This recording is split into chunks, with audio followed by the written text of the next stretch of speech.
Welcome back, everybody. I hope it's 12:05, so we will try to resume our program now.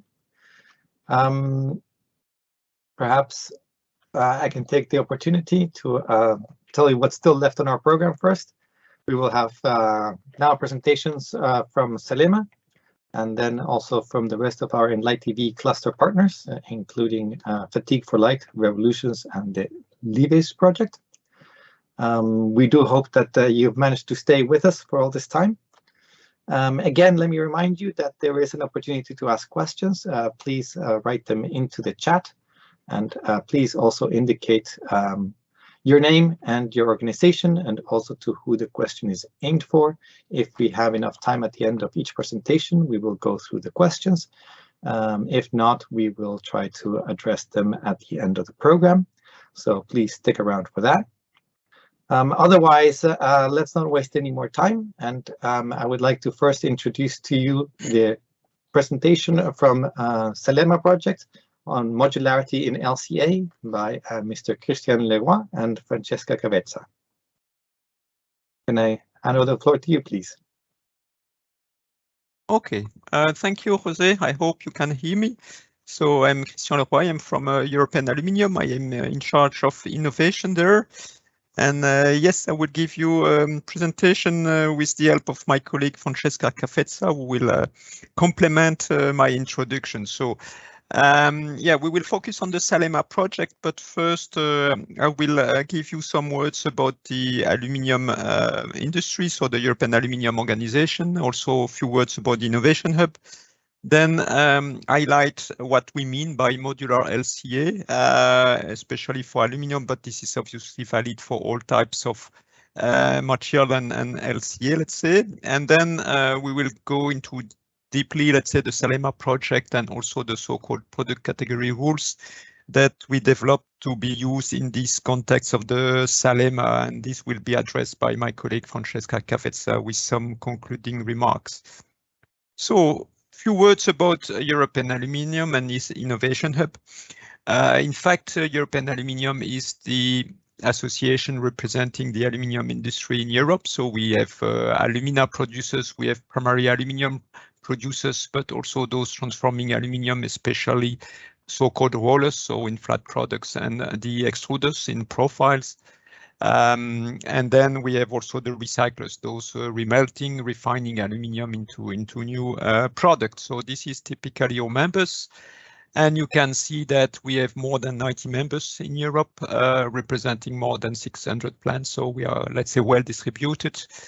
And in terms of application, it's not surprising that you see transport as a winner, let's say 40%. So this is typically why this LCA workshop today on transport is very important for aluminium, but building is quite important as well, and packaging. So within the association, we have 3 market groups dealing specifically with these market applications. So developing projects, also advocating for aluminium in those for those applications. Okay, Europe is maybe not so central for primary production, but in terms of recycling is already well implemented, and about 50% is, let's say, sourcing from recycling in Europe. And it's clear that recycling rate is high in many areas, especially for building and automotive. So if we move to the Innovation Hub on the right-hand side, okay, this is a kind of a small, let's say, a smaller group within the association. See, we group 18 members, also the market group. So, and the idea is to really work together on innovation, so in a collaborative manner. We map R&D challenges along the value chain. We also engage with different PPPs. For example, you may know Processes for Planet, made in Europe, or Built for People. These are typically those public-private partnerships we work with. And we organize workshops, collaborative projects, studies for members, and we try as much as possible to trigger EU projects addressing the European, the aluminium value chain, and we facilitate access to that. So currently we are running more or less 12 collaborative projects. Some are Horizon 2020, some Horizon Europe. Also project directly financed by members. So it's yeah, typically what we do there for members. Maybe next slide. Yes, so this was a brief overview of our activities, but the topic of today is about modularity. So and within European Aluminium, we are active in LCA. We develop lifecycle inventory data sets for the various processes, for the production, for the recycling, for the transformation. So if you are interested, we can provide those data sets and provide a report related to that. But the topic today is more about modularity. And in fact, we were quite active in the last days, in the last years in CEN/TC 350. And maybe about 10 years ago, we developed this so-called Module D, which is, let's say, addressing this modularity, because there the idea is standards which are developed for building products and under CEN/TC 350, so Building Sustainability Committee. We address in Module A first the production stage, then we have a Module B addressing use stage, then a Module C addressing end-of-life stage. And what we also added to that is a module that look at the full picture, the full life cycle, and address the additional benefits resulting from the whole life cycle from the end-of-life stage, in fact. So this is, let's say, something that we allow us to really get the full pictures in terms of life cycle, because typically the Module A address this through the so-called recycled content, meaning that you don't get the full picture. And this Module D calculate then for the additional quantity of secondary materials you produce these additional benefits.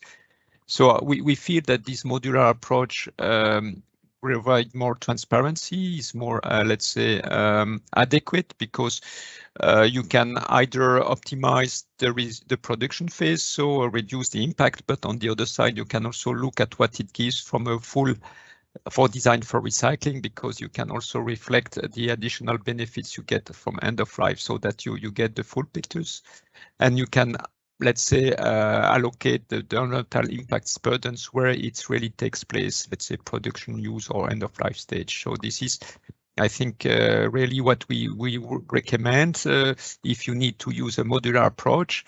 And in this SALEMA project, this was needed. So it's why we really recommend to use this approach in this type of project. So maybe the next slide to give you, to explain basically what we mean by that and how it works.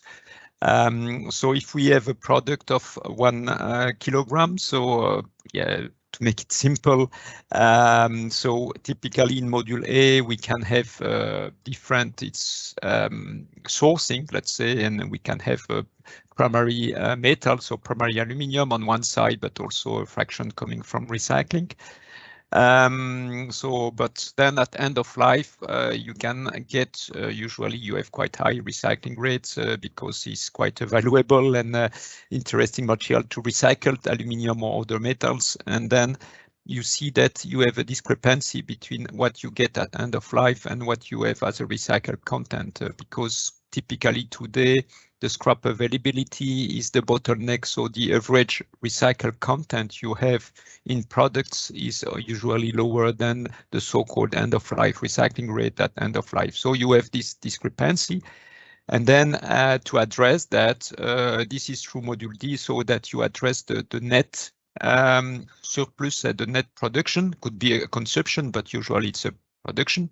And then you reflect the additional benefits you get there by, let's say, calculating the substitution you can have through this recycled material you generate from your full product life cycle, because you are a net producer of secondary materials. And obviously you avoid double counting by using this net flow of scrap you generate at end of life. So this is the logic that we use in the building context, in the building sector, and we propose to use also in these SALEMA projects that will be highlighted now by my colleague Francesca. So please, Francesca, the floor is yours. Thank you, Christian, and hello, everyone. So we'll shortly introduce the SALEMA project. A bit first, it's a European project. It includes 16 members in the consortium, and it's coordinated by Eurocat. We have been discussing a lot this morning about how the Green Deal really pushes towards a higher amount of electric vehicles. And because of the properties of aluminium, this will most likely introduce as well to a higher content of demand as well of aluminium. What was highlighted but already before, but it's maybe not so obvious, is that there will be more and more need for critical raw materials, and we have to be sure that those materials are not critical anymore, so that we reduce really the dependencies on imported raw materials. And this is a bit the rationale behind the SALEMA project. So the scope of the project is to reduce dependency from primary magnesium and silicon in aluminium alloys for electric vehicles.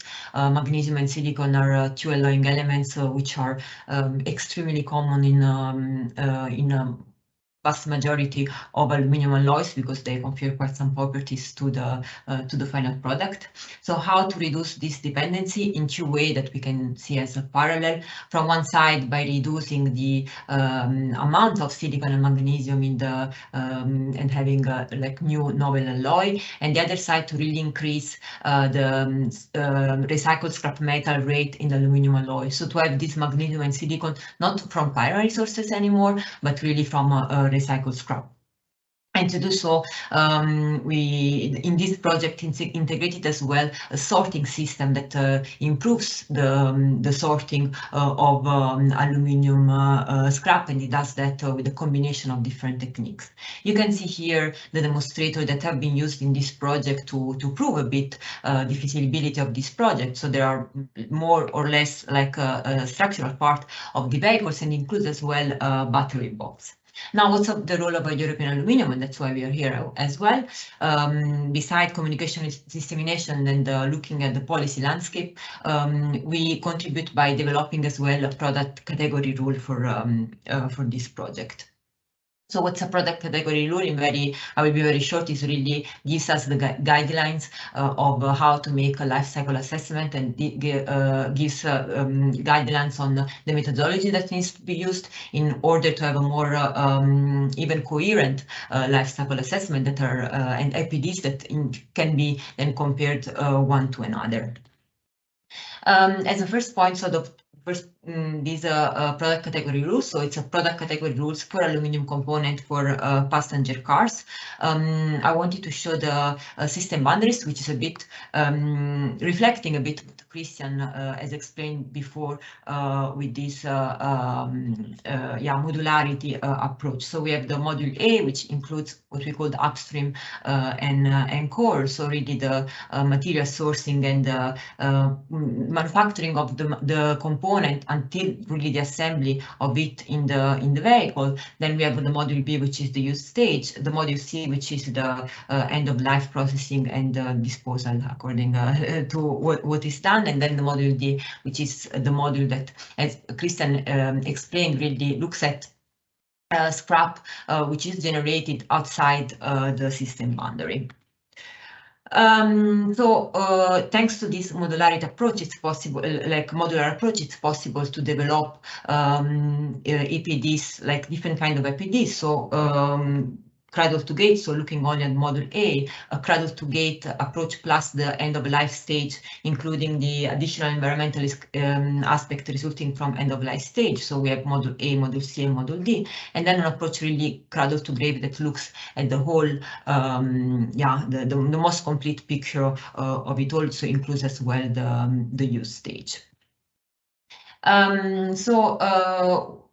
As I mentioned before, that really SALEMA, the SALEMA project is really looking at critical raw materials such as magnesium and silicon. So for us, it was important to include as well alloying elements in the calculation on the environmental impact.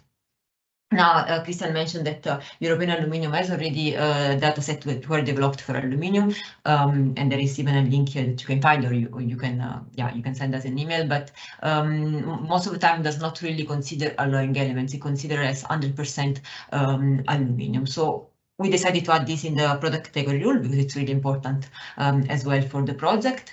And how are these elements considered? So only elements which are intentionally added are considered in the life cycle assessment, only the one exceeding 0.1, and then everything that is that respects the two before, and then it does not come from the scrap pool, then it will come from primary sources.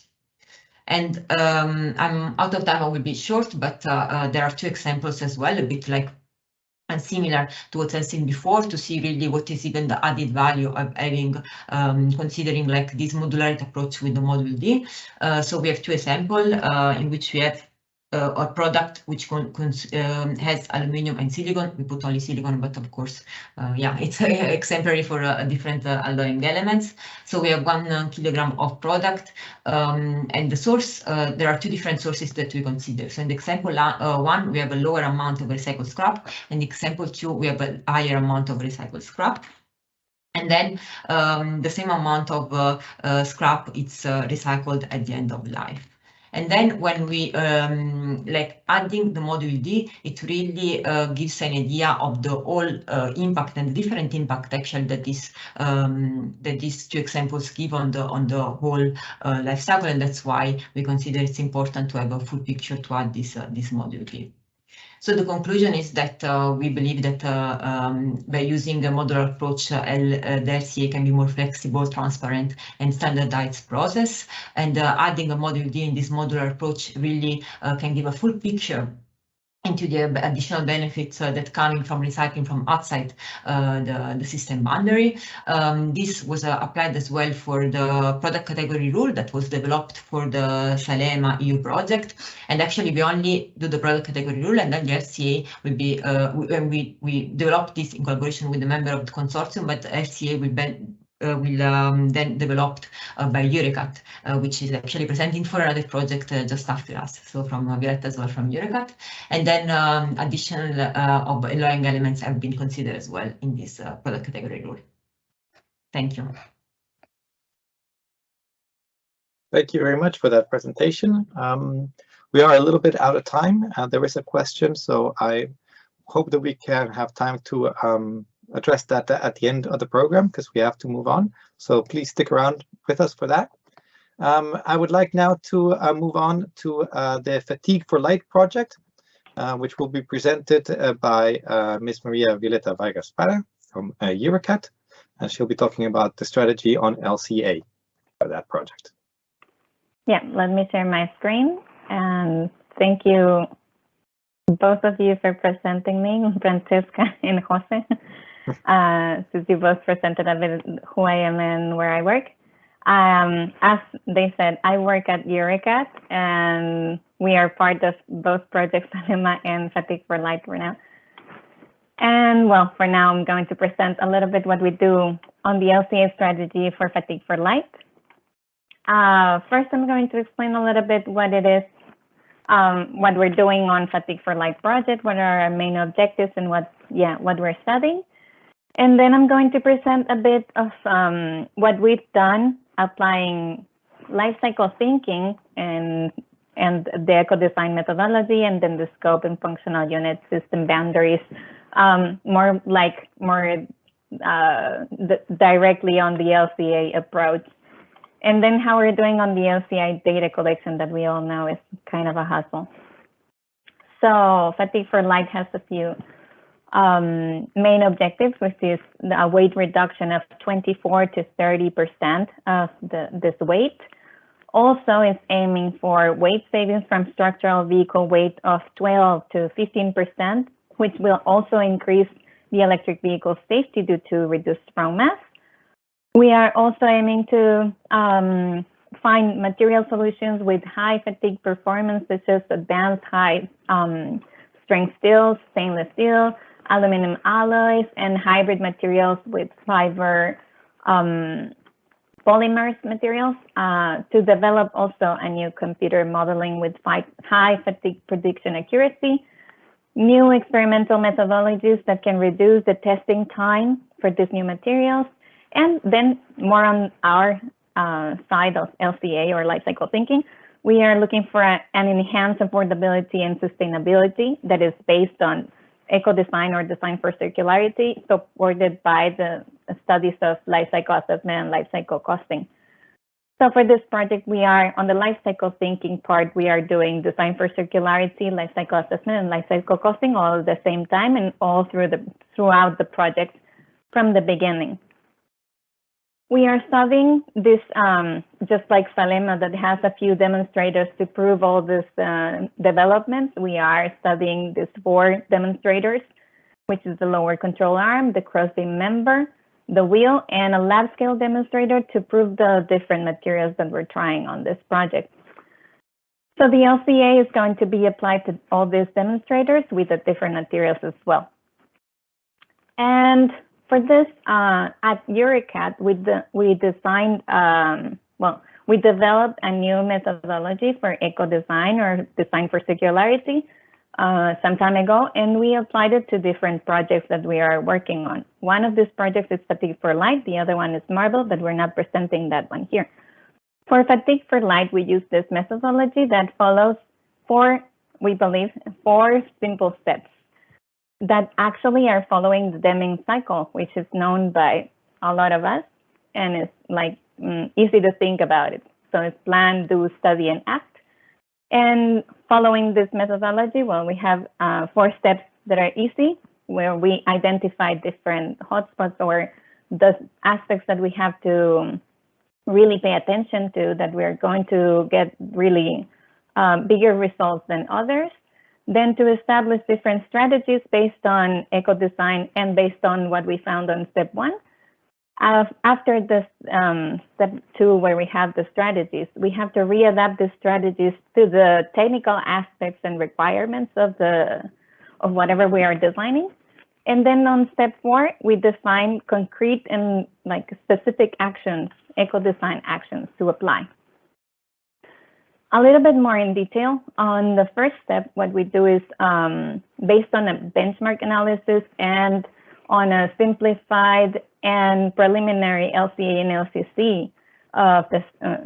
After having these results of this preliminary and simplified LCA and LCC, we can identify these hotspots and the life cycle stages, and then correlate these hotspots with the life cycle stages to find where we have to pay attention to. And after having this hotspots defined, then we can define the strategies that we're going to go to.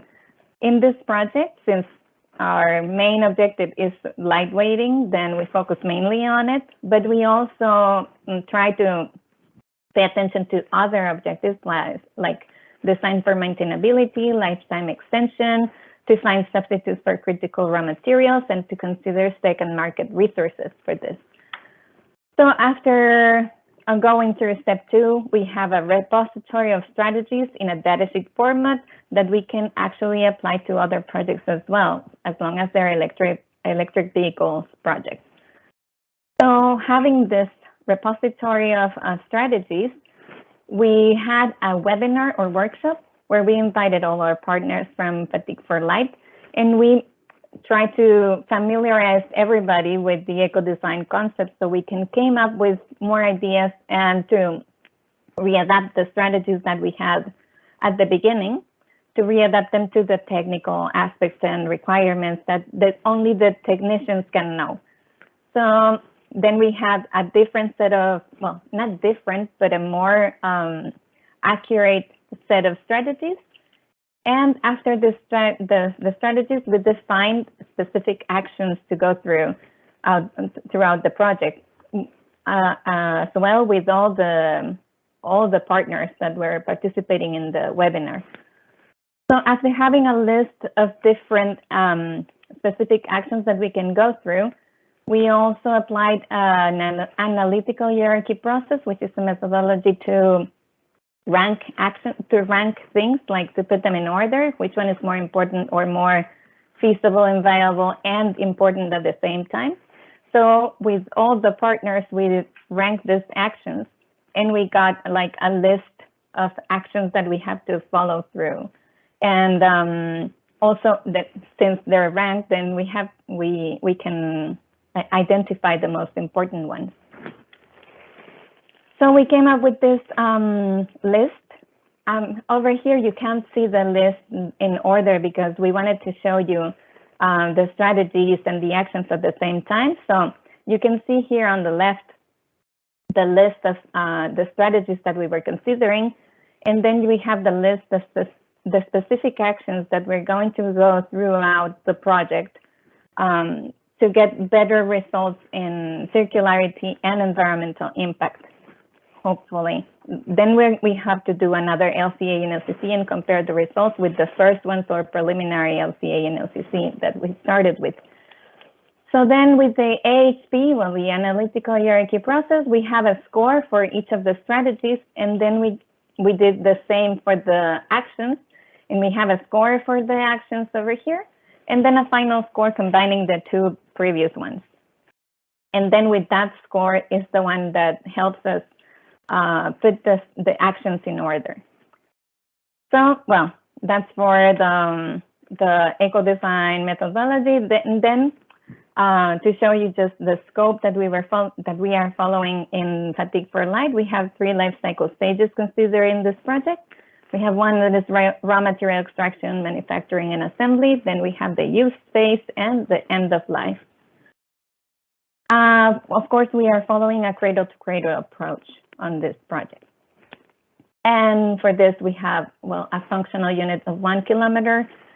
And we have this system boundaries that are like, this one that you can see on screen is very general. All the processes from raw material extraction, manufacturing, and assembly will be specific for each of the demonstrators once we have the inventory for each of them.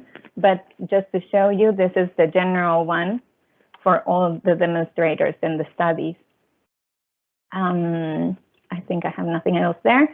And then right now we are collecting the data for both the LCA and LCC at the same time. We've been sending this template to all our partners and getting some answers from them. Sometimes it's easier and sometimes it's kind of hard to get an answer. And other times it's hard to fill in this table the right way, but we're working on it. We have a very good consortium, so we're all working on it. They're all implied in it, thankfully. So after having all this data, we have all this data for the first stage that is raw material extraction, manufacturing, and all this. And then we have the use stage and the end of life stage that are going to be based on literature. For the use stage, we're going to use these 2 references, which is one of from the CSA group. I think we all know it. It's for auto parts in general. And then there's the European Environment and Agency document or guidelines as well that are specific for electric vehicles. So we're going to use these 2 for the definition of the use stage, which is going to give us the lifetime driving distance and the energy consumption throughout the life. And then for the end of life stage, we also have to define the different percentages for recycling, landfilling, and energy recovery based on literature for this too. After applying this this eco-design methodology and the LCA at the beginning and all, we have found that, again, the LCA data collection is challenging. It's been a hustle and it still is. The difficulties, again, here is the definition of the use stage and the end of life, because it's always kind of, it's accurate to get a definition from literature, but it's still, we are worried that it's not real at the moment that this information is applied.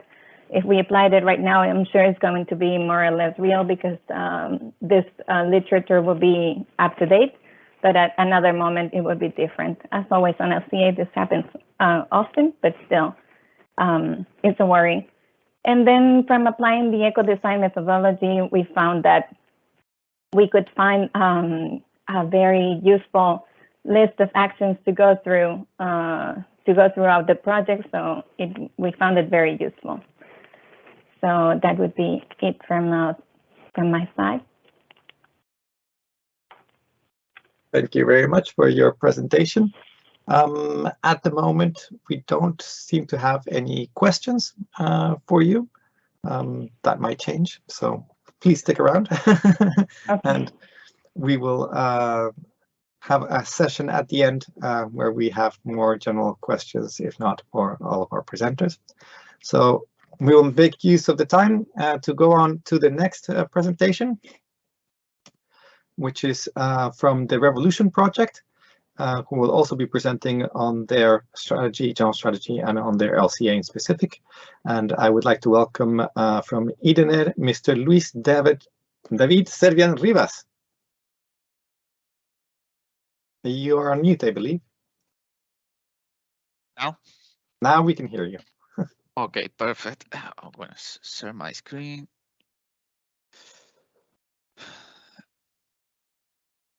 I will try to be a little more straightforward. Wait a minute.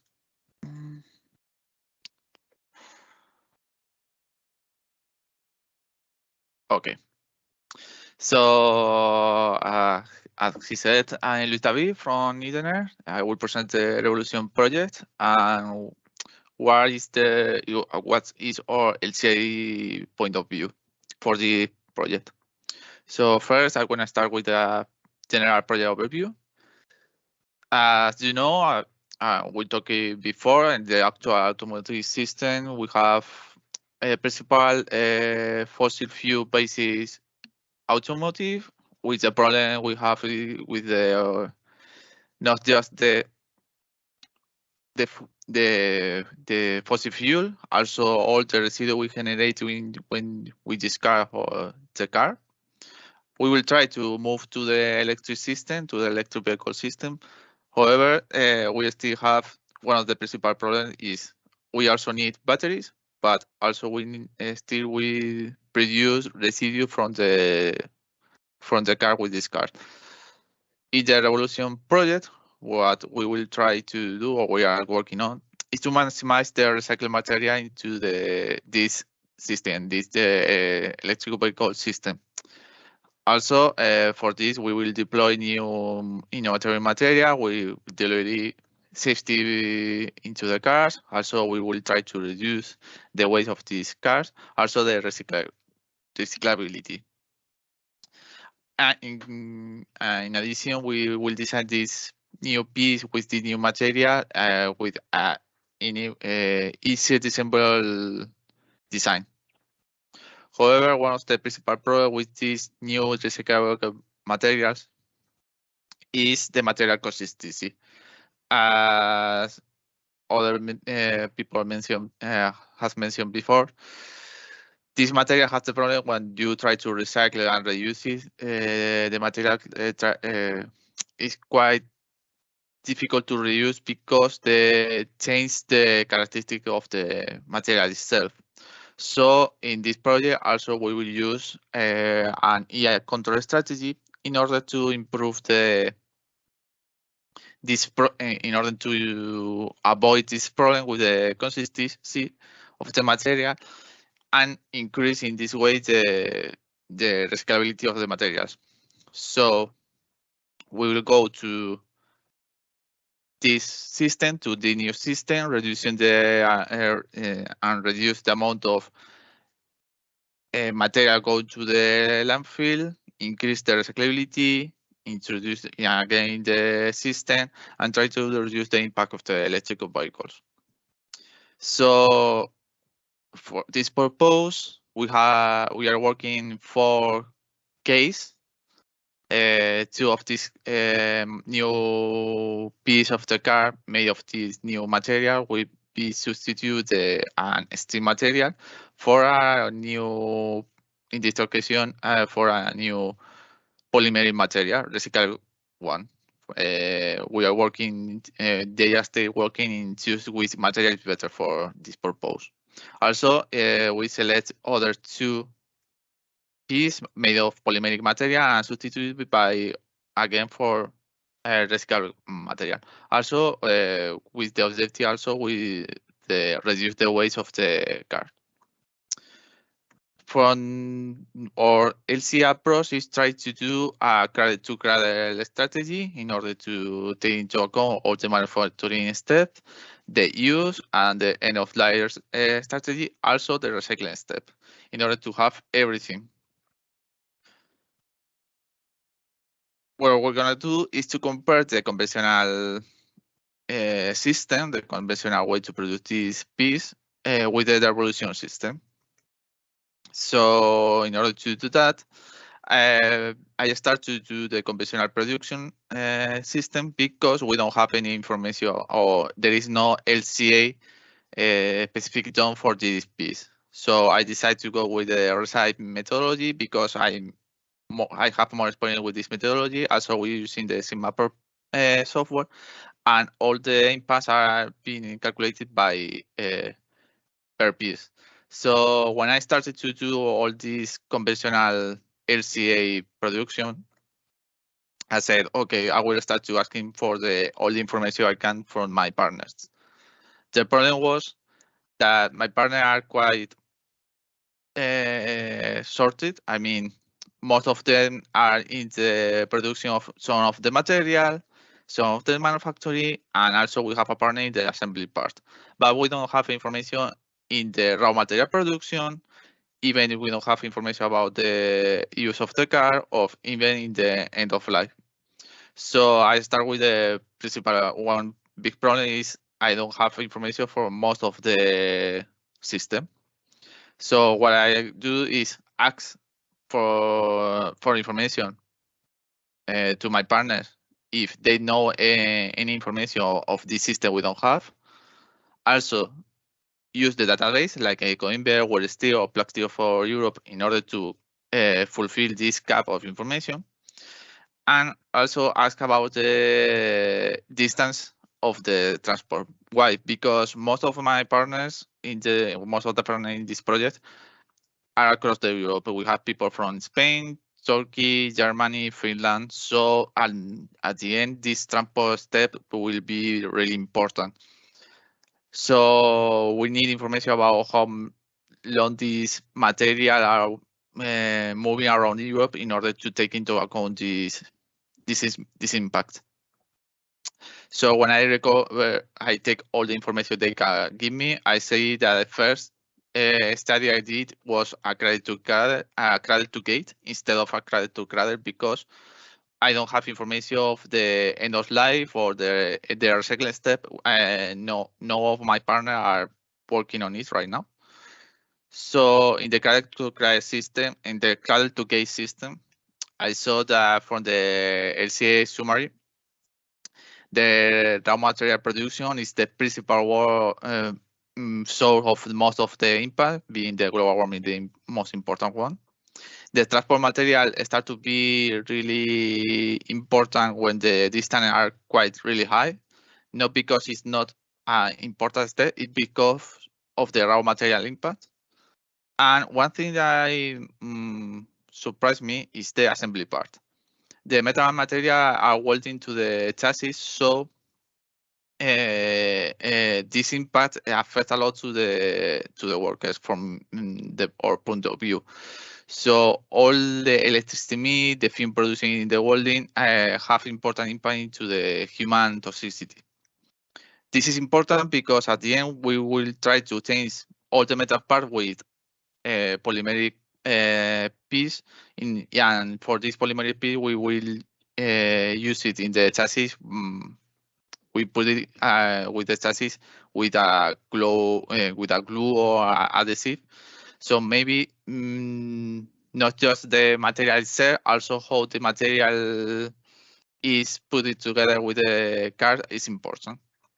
But our conclusion is what the problem with the machinery impact is not taken into account. What I mean is that when I ask about information of the process, about how much material they are using, I've found that most of my partners have a lot of information, but don't have every information you will need.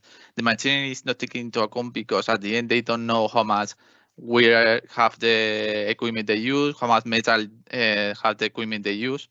And I decided to not take into account because at the end we need to start to have some information about the process. Maybe this in the future will be added, but right now I don't take into account.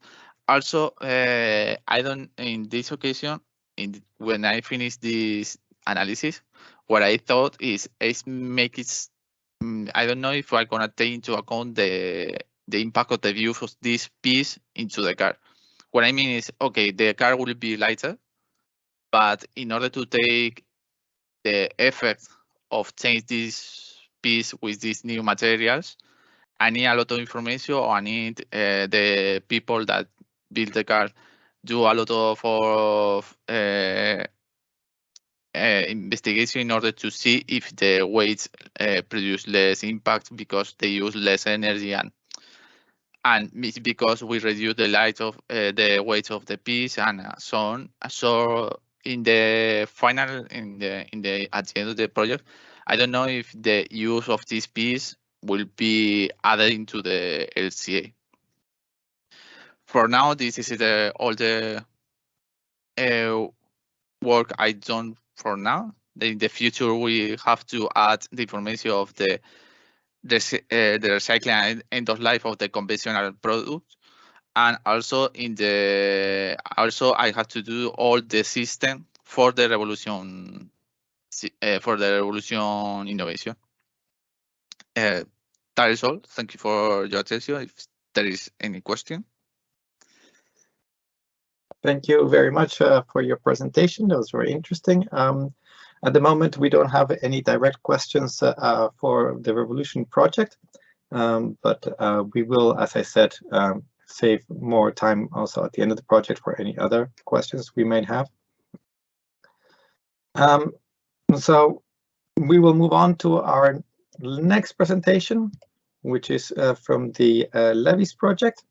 We'll be presenting on the strategy and their LCA. This is from the organization Cenex, Mr. Floris Teunissen. Can you please take the floor? Yeah, will do. Just share my screen.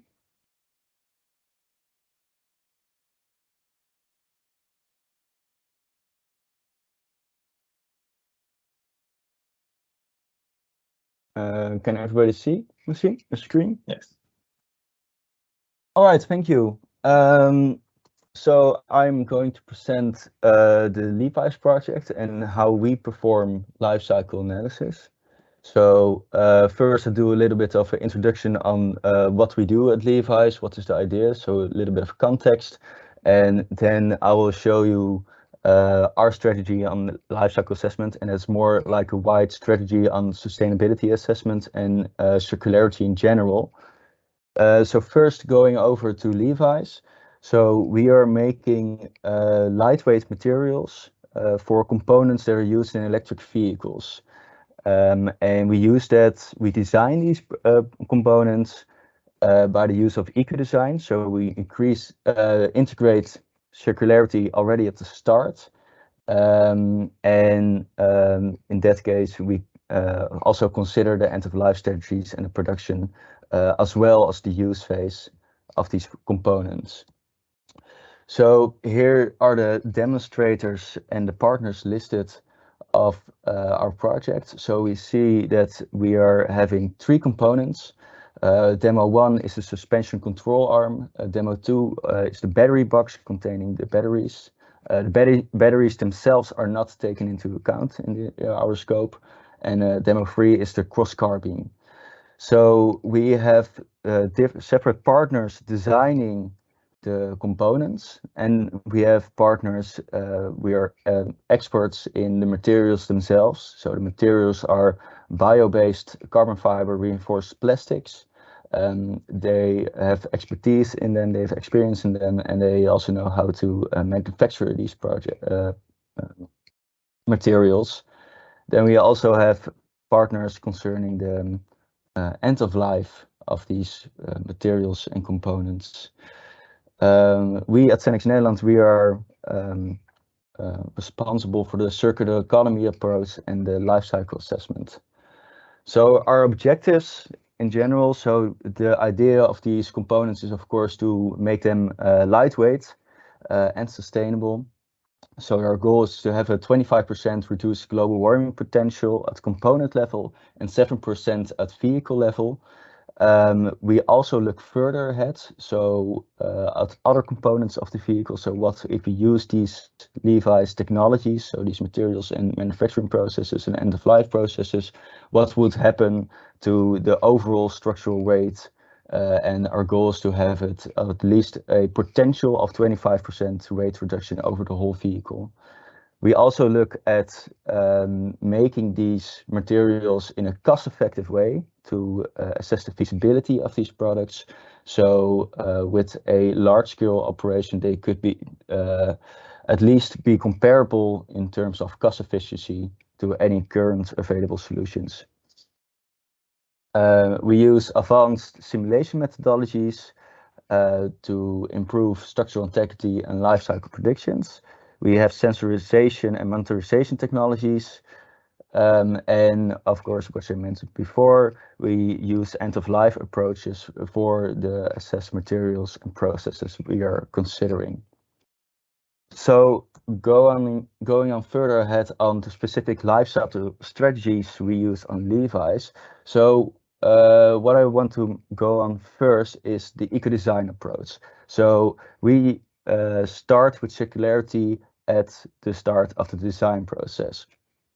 We did that in the same time frame as with the design of the products.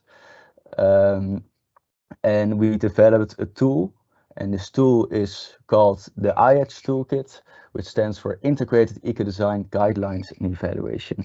The idea is that it's used during the design process. And if you consider the design process as a 5-step method, where you have product planning, you do research, you have the design concept, and you have detailed design, and then at the end you have the final solution. The idea is that this toolkit helps you during the first 3 phases. So product planning, the research, and the concept of the design. So the detailed design and the final solution, that's a later part of the design process, but we want to at least bring the concept of circularity and circular economy during the first stages of the design process. So how do we do that? As mentioned before, we have developed an eco-design toolkit, and this toolkit is made to be integrated into the design process. So is not a separate part. And what I mean by that is that it does not focus solely on the environmental aspects of the design phase. So what you can have most of the time is that you have a separate part that is designing only the technical aspects. Then you have a separate part of the design team which is looking at the economic aspects, and a separate part which may be looking at the environmental aspects. We wanted to have it integrated all together, so you can actually make decisions based on these the 4 focus areas, which are environmental, economic, technical, and social. This makes it easier to make decisions based on these focus areas, because you can weigh those different areas to each other and see for yourself which are important and which are maybe less important, based on what is important for the company, what is important for the customers, etc., etc. So at the end of the usage of this eco-design toolkit, you will have a decision on where to go in your design process, and you have a documentation and justification for why you have chosen these design improvement options. So we developed this toolkit. We also used it, so we already got back some feedback, which is all reported, and we saw that it actually helped for the designers. It made them especially more aware of those different lifecycle categories and those 4 focus areas which I have mentioned before. However, of course, we also got some feedback, and by that we could make the tool, for example, easier to use, and by that reduce investment time to learn the toolkit, because it's a very large tool, so to say, and it takes time to actually use it, and yeah, there's some investment in there. It has a learning curve, so to say. Throughout the project is not finished. There's still a year to go, and we'll have additional follow-up moments to see if these circular economy principles are also actually used in the rest of the design phase, if we stand by those decisions, and what is the actual effect of these circular economy principles that are now in the design. The results are not in yet, but that is planned for the next year. So further on how we perform life cycle assessment, it's basically 4 pillars. So we have the life cycle assessment, we have the life cycle costing, then we look, as mentioned before, the replication opportunities of the LEVIS technologies. So what could we use those LEVIS technologies for other components? And also, if we have a more lightweight vehicle, what is the effect on our EV motor efficiency, which also impacts at the end the life cycle impact of the product. Going over to life cycle assessment, I will do very shortly in how we do it, because it's mentioned in other projects before, a lot about the scope. So of course we looked at the full life cycle, so the raw materials, the manufacturing, the use phase, and the end of life, and the recycling of the products. So we do that with a comparative LCA. So we have the benchmark products, and the benchmark products are now made of steel and aluminium, and our demo cases are made from the bio-based carbon fiber reinforced plastics, and we compare them to each other. What is the full impact, and where are the big changes in that case? So we would like to see, of course, in the use phase, because they're more lightweight when they're used in the car, that we see some lower emissions. But what happens during the production? Is there more energy involved? Is it harder or easier to recycle? Are the materials downgraded? That's we all want to bring map, so to say, with the life cycle assessment. Of course, we also do a sensitivity analysis, because we all know that we have to make a lot of assumptions during the life cycle assessment. So here we see 3 examples of the sensitivity analysis of parameters we can use for this. The first one is the energy use. So the products are made for electric vehicles, and they can be charged with, of course, green energy, so mostly from solar and wind power, etc., etc., or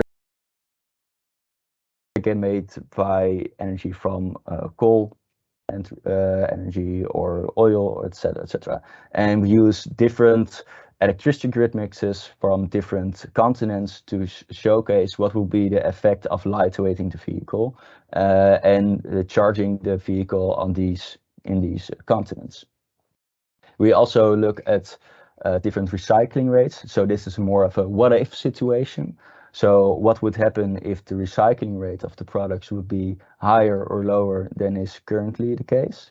And we also have parameters of the lifespan of the vehicle. So it also depends, of course, the longer you use the vehicle, the better, the more emissions you have on the use phase, but the more effect the lightweighting of the components has. So these are all parameters we play around with, and we have a sort of range on how the life cycle assessment operates. And at the end, as mentioned before, we see what the effect is of using the eco-design toolkit and implementing circularity and circular economy principles at the start of the design phase. If we look at the life cycle costing, so what we're trying to do, we assess the cost implications also from a life cycle perspective. So we use the Gabi model, we use Gabi for our life cycle assessment, and we use the same process flow diagrams for the LCC as we've done for the LCA. So instead of using emission factor and energy factors, etc., we use cost factors, and we use it in the same Gabi models that we have the same scope as for the LCA and as we have for the LCC. We acquire data based on flow cost, machine cost, and personnel cost. This is acquired by the partners themselves who manufacture these components and also do the end of life of these components. And by that, we want to demonstrate that it's not only more sustainable, but it's also actually economically feasible to produce these components. Then the third pillar is our replication opportunities.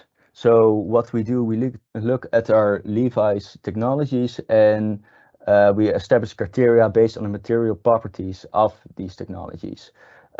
We use that so that later on we have a list of potential replication opportunities, and we can see if these materials could actually be used for these specific causes, for these components. We do that by a collective brainstorm session with our partners.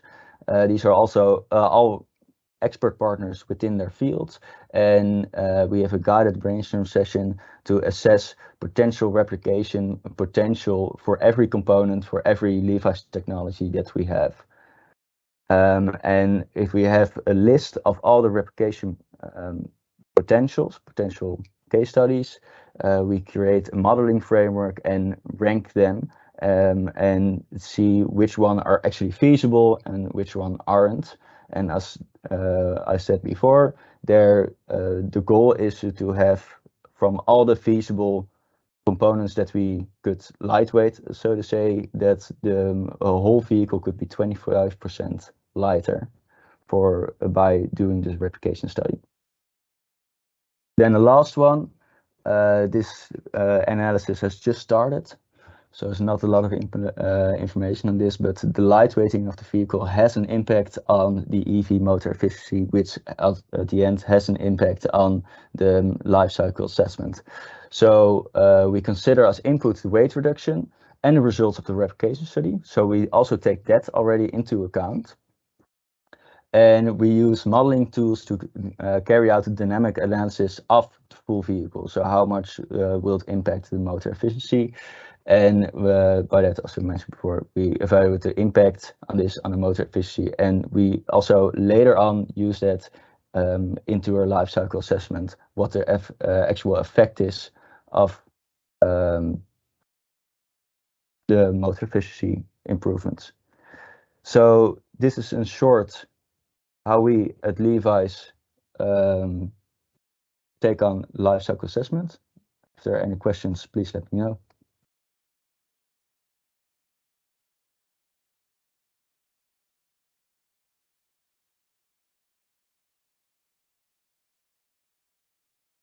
Yes, sorry, Jose.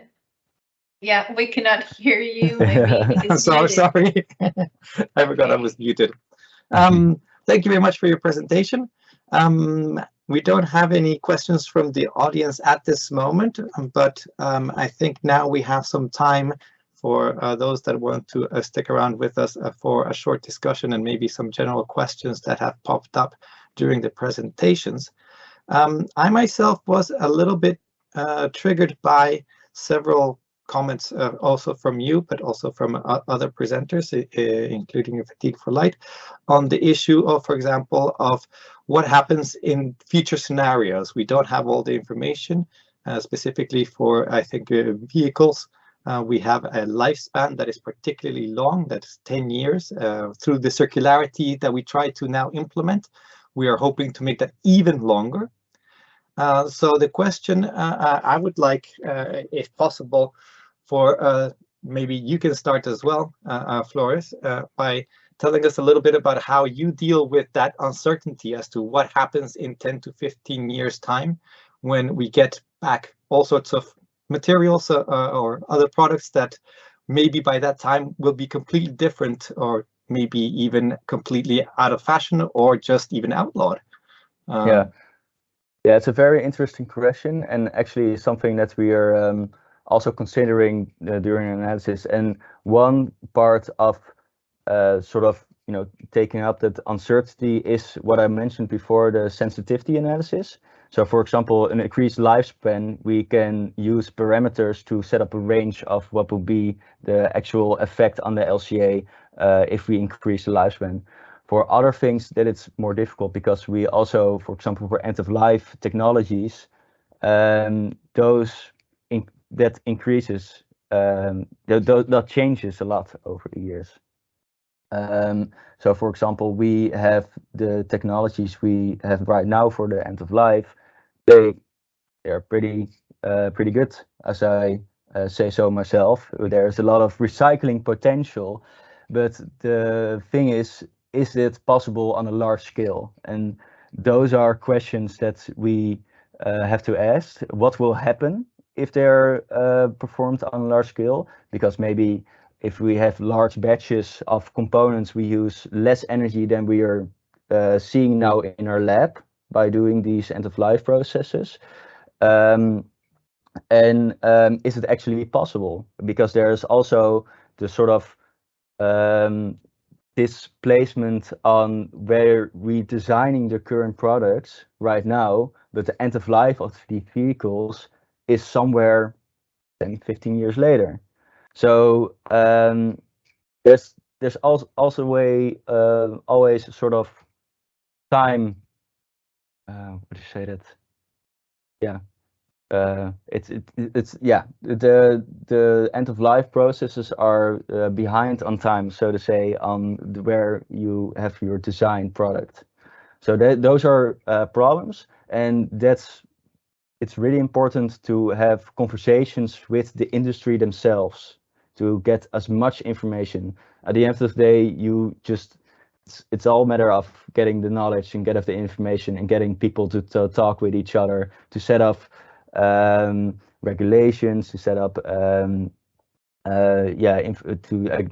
exchange knowledge, to work this out, and to get, for myself, for the LCA, to make a prediction, because that's what I have to do, make a prediction, and for them to actually already get ahead with these different processes.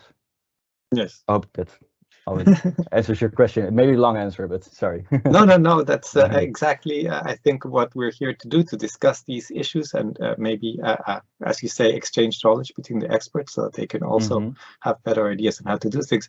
I think that Christian Leroy might want to jump in on this. He has raised his hand.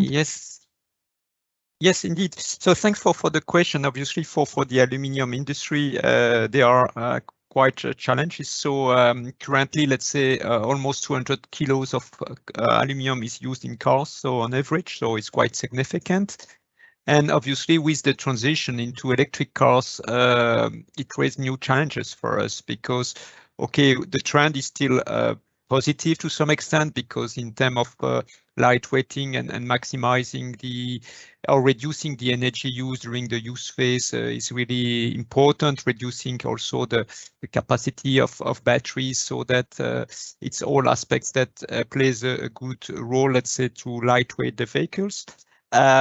But the type of alloys that we use in electric vehicles versus combustion engine vehicles is quite different. So you have the engine blocks, which are typically casting alloys, while in electric vehicles, these are more so-called wrought alloys, which are used. So obviously we have challenges. We are, let's say, looking at this and looking at solutions. But let's say in terms of recycling as usual or as business as usual, it's not any longer the case. So we need to be prepared. We need to look at these changes, which is important for us. And then with the industry, we are looking for solutions. And this is then obviously important for us to tackle this issue right now, to be prepared for the future. Let's say this is an important point you highlighted, let's say. Yeah. Thank you for your answer. While we have you, don't go away.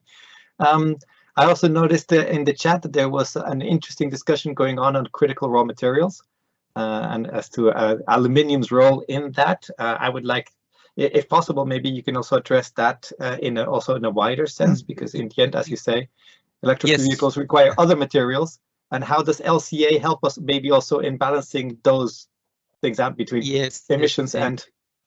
Indeed. Yeah, in the SALEMA project, obviously the focus is on two critical raw materials which are heavily used in the aluminium alloys, which is silicon and magnesium. Silicon is mostly used in casting alloys in quite big quantities. So I think it's almost more or less 50% of the use of silicon is in these aluminium alloys. And magnesium is also quite heavily used in aluminium alloys, maybe not at this level of quantity, but still quite significant. And okay, let's say also aluminium in the recent new list published by the Commission, bauxite appeared as also a critical raw material, but there it was more an issue with the sourcing in Europe, which was mostly from one country, Guinea, and where it's considered as a country with maybe not ideal political stability. So it's why, to some extent, this has been listed as a critical raw material. But there are many other sourcing possible, like Australia, like also Brazil and some other countries in the tropical area. So to some extent, was not really linked to availability of scarcity. But in any case, it's clear that we should maximize recycling. This was highlighted. The bottleneck is the scrap availability. So what is available today is what you put on the market 10 years ago or 30 years ago, if we speak about building. So the market is growing. So there is still a need for primary aluminium, definitely. So we need to address both to reduce decarbonize the primary aluminium production and to maximize the sourcing from recycling. So these are the two main actions we have. And to secure that we can reach these goals of 2050 of the carbon neutrality, let's say, so from the industry. But yeah, I think, let's say the scarcity or this critical raw material was an initiative more from the Commission, was not something that we push from the aluminium industry, but let's say this is there, and obviously we look at maybe potential let's say solutions to increase the portfolio of sourcing and securing that the alumina sector in Europe is going well and is with the right sourcing as a material. Let's say this is how we deal with that. Mm-hmm. Thank you very much for that clarification there.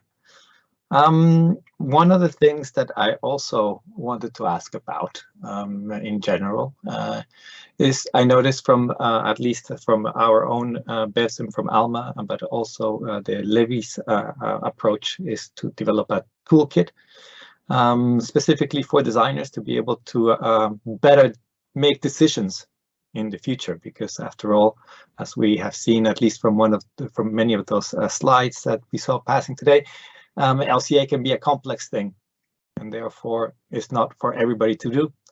And so my question really is, what are the issues or what are our challenges at the moment? Because we can develop these toolkits and we can develop these products like the BEVSIM, but what are our challenges and how do we get that to the actual designers? And maybe Tom, if you're still around, can you maybe jump in on this? As look, what is your take on how we can make sure that designers do actually use this in the future? Yeah, so that could really be important in my experience. That was with packaging designers. There are sometimes well, ideas of what will be sustainable, and so they are designing with these ideas in mind. But actually, if you then do an LCA, it might come out differently because you might acquire lightweighting. You think that's the thing to go for. But if and of course it's not in this sector of importance, but for instance, if you're going to carbon fibers or other types of very difficult to recycle composites, yeah, you might have that kind of gain in the use phase during the lightweighting, but in the end, because it's not to be recycled, you're losing your materials, and you cannot have a kind of payback in all the impact you put in that. So that's a thing on with these tools, and of course there are also other strategies that, for instance, with a kind of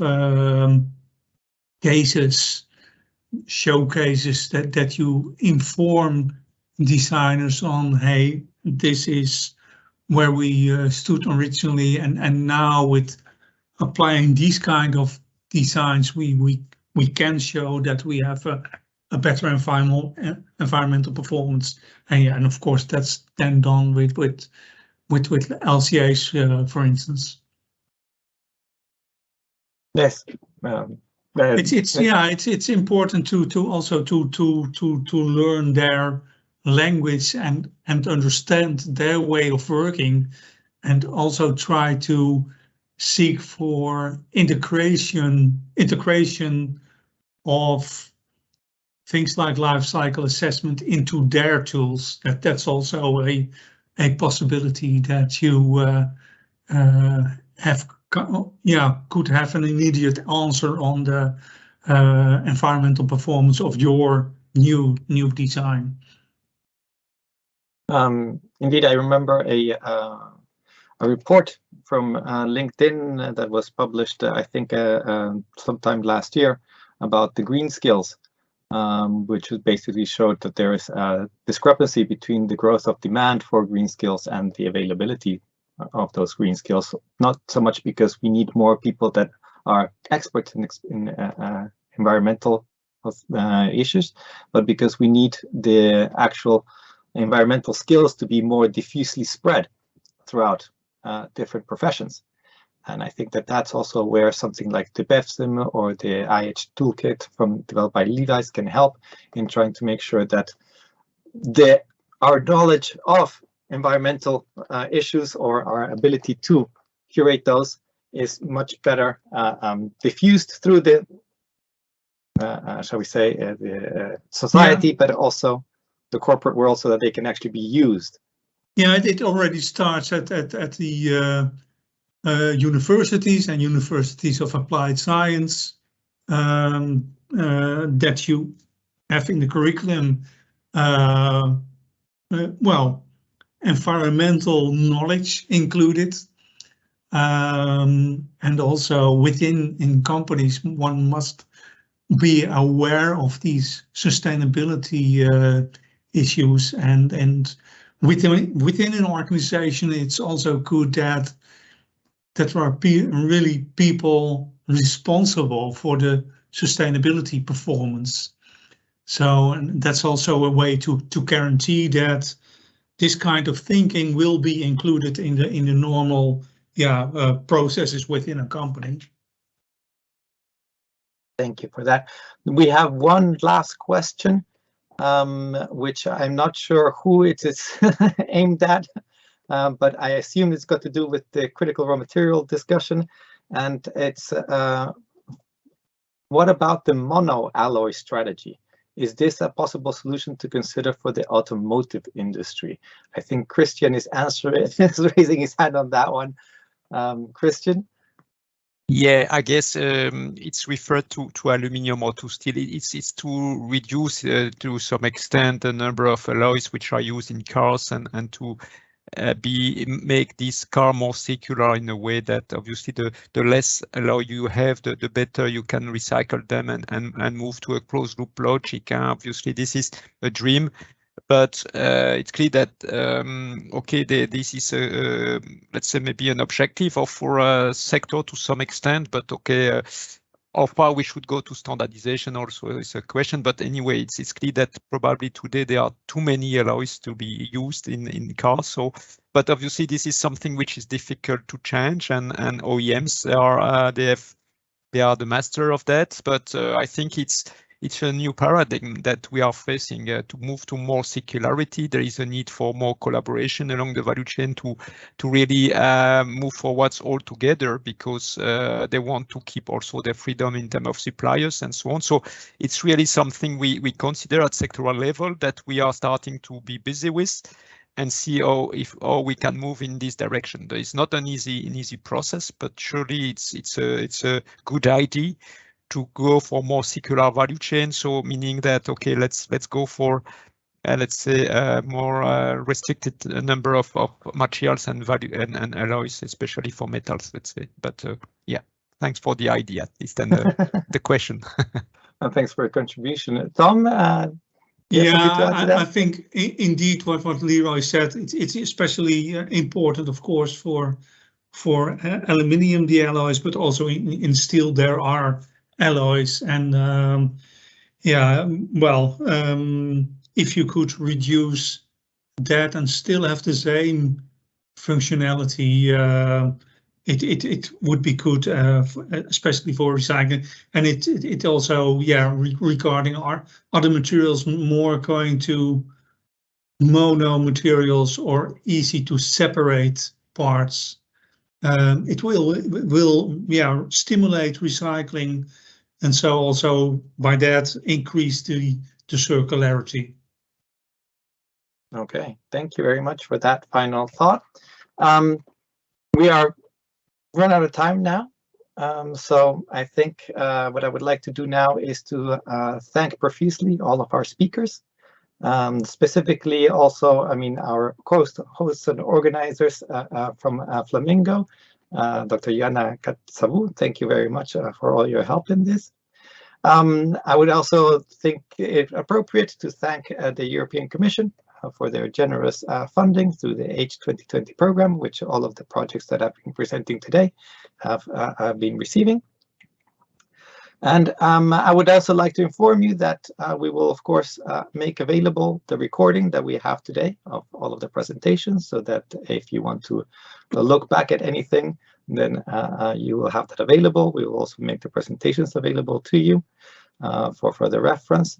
And of course, we would very much like to invite you that if you have any further questions or you have any further interest in any of the projects or concepts that have been presented today, that you take the opportunity to get in contact with us. We are very happy to set up a more personal approach to the exchanging knowledge. And we really hope to hear from you. So please let us know. And I hope you've had a wonderful and interesting few hours with us today. And we hope to see you at the next one. All right. Thank you very much, everybody. Yeah, thank you. Thanks for the organization. Excellent. Thank you. Thank you very much for the organization. Okay. Bye-bye. Thank you. Bye, Bye. everyone. Bye. Bye. Bye, Thank everybody. you. Have a nice day. Hey. Thank you. Bye.